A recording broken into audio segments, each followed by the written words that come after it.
पुरुष और स्त्री के प्रेम में क्या फर्क होता है, मुझसे किसी ने पूछा। जितनी साइकोलॉजी, जितना मनोविज्ञान मैं जानता हूँ और थोड़ी स्पिरिचुअलिटी के हिसाब से भी मैं जवाब दे रहा हूँ। देखो, एक पुरुष का जो प्रेम होता है वो बड़ा तरल प्रकृति का होता है। मतलब जब वो किसी स्त्री के प्रेम में पड़ता है तो वो उसके पीछे बिल्कुल दीवाना हो जाता है।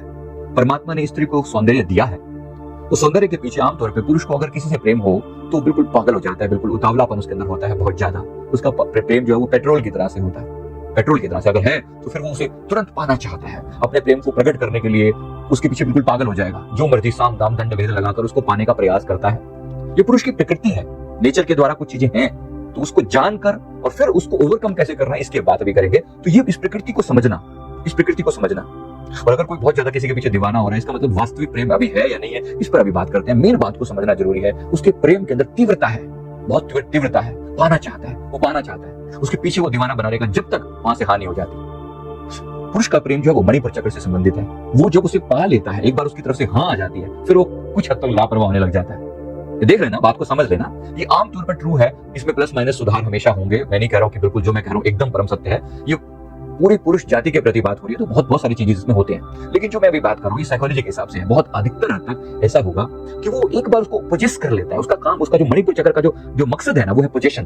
वो जैसे किसी चीज को पा लेता है, उसके बाद उसके प्रति लापरवाह जैसा हो जाता है। जब वो शादी हो गई उसके बाद कितनी परवाह रह जाती है, आप भी अच्छे से जानते हैं। सारे जोक्स इसी बात पर बनते हैं कि शादी से पहले चंद्रमुखी, शादी के बाद सूर्यमुखी और फिर कुछ सालों के बाद ज्वालामुखी, सुनते हैं ना। वो कहां से आ रहा है? जिस स्त्री के प्रति वो दीवानापन हुआ करता था, कैसे वो चंद्रमुखी से लेकर ज्वालामुखी हो जाती, क्यों हो जाती है? वो इसी कारण से हो जाती है क्योंकि पुरुष के प्रेम का स्वभाव वैसा है। अब जैसे मैंने स्वभाव का एग्जांपल दिया पेट्रोल की तरह। अब स्त्री पेट्रोल में बस आग लगा दो ना, भड़क उठती है तुरंत। और स्त्री का प्रेम जो है कोयले की तरह है। कोयला जलता है ना, जलने में शुरू में बड़ा टाइम देता है। आप जानते हैं इस बात को, कोयला जब जलता है शुरू में बड़ा टाइम देता है। एक बार वो हीट अप हो जाता है, उसके बाद फिर वो कॉन्स्टेंटली लंबे समय तक जलता है। बस ऐसा ही स्त्री का प्रेम जो है लॉन्ग लास्टिंग होता है। वो चाहती है स्टेबिलिटी, क्योंकि उसकी जरूरत है परिवार, उसको स्टेबिलिटी चाहिए लंबे समय तक। मतलब वो चाहती है कि एक लंबे, ये साथ लंबा बना रहे। एक बार जब तक वो शुरू में एकदम से हानि करती, इमोशनली स्त्री बहुत स्टेबल बनाया है परमात्मा ने स्त्री को, इमोशनली बहुत स्टेबल बनाया है। क्योंकि परिवार स्त्रियों से ही बने हैं, परिवार पुरुषों की जरूरत नहीं है, बिल्कुल भी जरूरत नहीं है। अगर पुरुषों का बस चले तो परिवार सारे उजड़ जाए, लेकिन परिवार स्त्री की जरूरत है, क्योंकि उसे बच्चे को जन्म देना है। उसके लिए एक व्यवस्था चाहिए, एक सेफ्टी चाहिए, एक सिक्योरिटी चाहिए, इनकम के साधन चाहिए, बच्चे को फीड करना है, ये उसकी सबसे बड़ी नीड है। तो परमात्मा ने उसकी प्रकृति को वैसा ही बनाया है। उस प्रकृति को समझना और इस तरीके से एक दूसरे के प्रेम को समझना आपके लिए आसान हो जाएगा। तो स्त्री शुरू में बिल्कुल रेजिस्टेंस दिखाती है, हर एरिगेर को अपने जीवन में स्वीकार नहीं कर लेती। लेकिन एक बार उसे ये भरोसा हो जाए कि ये व्यक्ति जो है मेरे जीवन में मुझे स्टेबिलिटी दे पाएगा, मुझे प्यार दे पाएगा, प्यार उसकी भी जरूरत है, लेकिन उसके प्रेम का वैल्यू ऐसी है जो लंबे समय तक सर्वाइव करे, तो वो हमेशा उस प्रेम को देखती है कि क्या स्टेबिलिटी देगा ये व्यक्ति। इसलिए आपने कई बार देखा होगा कि जैसे गवर्नमेंट जॉब का इतना क्रेज क्यों है। इसको बात को समझ लेना, चाहे प्राइवेट जॉब में बहुत ज्यादा सैलरी भी क्यों ना हो, लेकिन फिर भी गवर्नमेंट जॉब का क्रेज अभी तक खत्म नहीं है। इसके पीछे एक मेजर जो वजह है वो है इसके पीछे जो सेफ्टी और सिक्योरिटी, क्योंकि स्त्री के मन की जरूरत है सेफ्टी और सिक्योरिटी। उसको सेफ्टी चाहिए, रूट चक्र पर जी रही है वो, उसको सेफ्टी सिक्योरिटी जरूर चाहिए।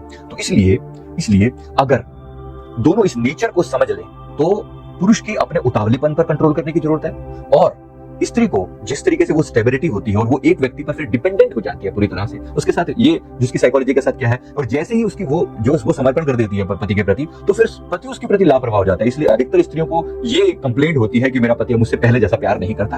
ये उसकी प्रकृति का हिस्सा है, बात को समझ लीजिए। पहले जैसा प्यार वो कभी कर भी नहीं सकता, वो सिर्फ तब तक था जब तक उसने पाया नहीं था। ये उसकी प्रकृति है। ये प्रकृति से बदलाव कैसे लाया जा सकता है, इस बात को समझ लेने के बाद अगर आपको इस साइकोलॉजी की समझ आ रही है तो। दूसरी बात, ये दोनों अगर किसी परम लक्ष्य के प्रति समर्पित हो जाएं, किसी महान लक्ष्य के प्रति समर्पित हो जाए, तो ये प्यार लंबे समय तक सर्वाइव करता है, बहुत लंबा सर्वाइव करता है। इसी से बनते हैं सोलमेट। मतलब जिनको एक लंबे समय तक एक ही लक्ष्य की प्राप्ति के लिए जब एक साथ चलते हैं, जैसे किसी का बहुत बड़ा आध्यात्मिक लक्ष्य हो, या समाज सेवा का लक्ष्य हो, या कोई ऐसा बड़ा लक्ष्य हो जो दोनों को एक लेवल पर लेकर आ सके, फिर ये प्यार है ना लंबे समय तक चलता है।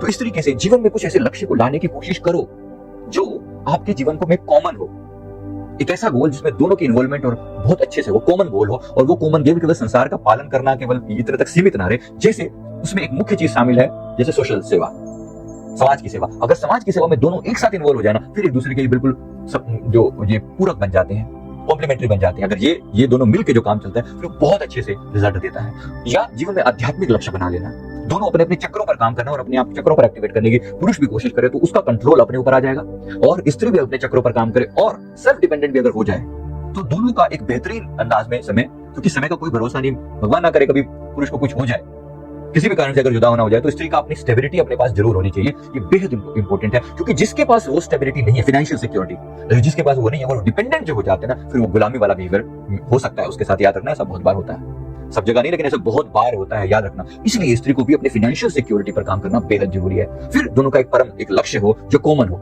फिर जीवन को बहुत सही दिशा में ले जाया जा सकता है। तो मैंने आपके क्वेश्चन का आंसर दे दिया है मेरे ख्याल से।